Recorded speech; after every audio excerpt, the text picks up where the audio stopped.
Hey there, it's me. I finally got a chance to watch No Time to Die, and here is my review on the latest James Bond movie.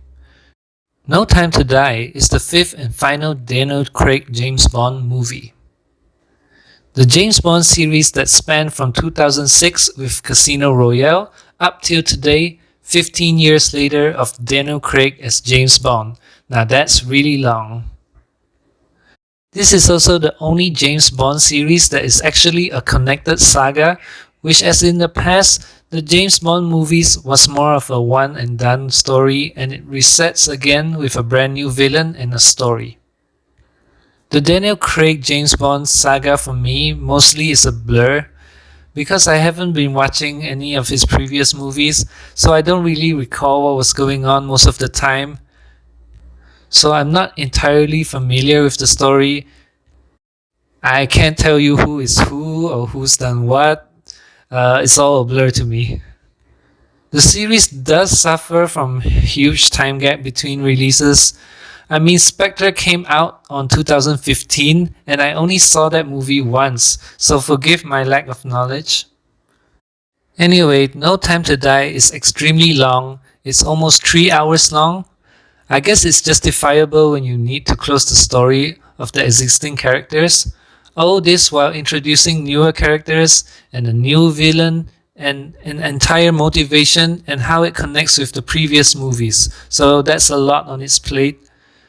The movie does suffer from being longer than it needed to be. This film actually takes half of its time building up for James Bond to actually figure out what and who he's been dealing with, and I did not like it. James Bond figuring out what's going on, traveling to place to get information, meeting and interrogating people for over an hour is not fun to watch.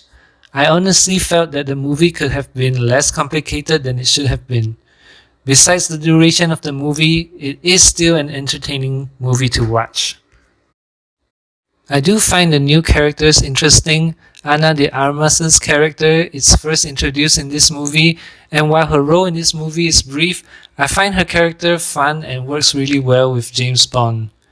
There's also the introduction of the new MI6 agent, Nomi, who appears alongside James Bond and assists him with his mission. There's a lot of discussion that Nomi will ultimately replace James Bond as the new 007, but I don't see it in that way at all. The character Nomi gave me the impression that she's still young and lacks the experience to be the 007. So her presence in the movie doesn't actually bother me, but instead adds more depth to the saga. And it also makes sense because James is getting older and there's a need for new blood. Rami Malek plays the villain in this movie, Safin, and plays his part well. But like I mentioned before, because the movie took so long actually finding out who is the mastermind behind this movie, his scenes are only prevalent towards the third quarter of the movie, which is quite unfortunate. I wish we could have seen more of him, but I guess not.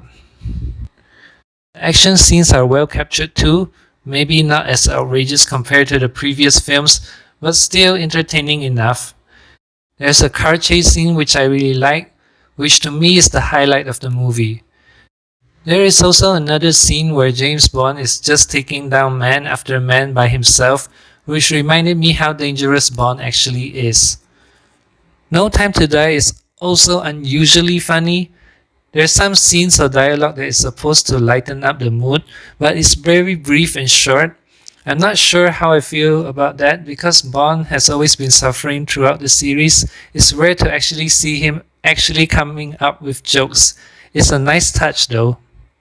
No Time to Die is stunning to look at. The movie takes us to many exotic locations, Italy, Jamaica, even the classic evil villain Secret Lair looks very good. Everything about it spells class, from his classic Aston Martin DB5 to his Omega watch. It's the classic James Bond look that is special to the series that I think you can't find anywhere else in a movie series. Let me put it this way. No Time to Die is a good wrap-up movie to the end of the Daniel Craig saga. I think the film managed to have a good closure to most of the characters in the series. It is also the only James Bond movie to have set an actual ending point to the story. So I really respect the makers in creating this bittersweet ending of a movie. But it's not the best Craig Bond's movie, I think. I really like Casino Royale and Spectre. Those two are my personal favorites. No Time to Die does have flaws that are too hard to ignore. I think James Bond as a whole is also struggling to keep its relevance in this modern era of movies. So I'm wondering if the majority audience are still interested in this gritty action and emotional movie. Movies like Kingsman comes to mind when we think of spy action movies. Kingsman is actually the opposite of what James Bond is now actually, because it's wacky and even the villains are borderline insane. It's hard not to take your eyes out of it. And a lot of people seem to have enjoyed Kingsman more than James Bond now. Anyway, I don't think No Time to Die is a bad movie. It pays homage to the James Bond icons while at the same time created something new and also manages to close the story. I don't think I will recommend this to anyone who have never seen the previous Bond movies. If you haven't, you can start with Casino Royale and then the rest, get familiar with this Bond and then watch No Time to Die. Anyways, I hope you guys enjoyed my review. Let me know what you guys think of the movie. I would love to know your opinions. Thanks!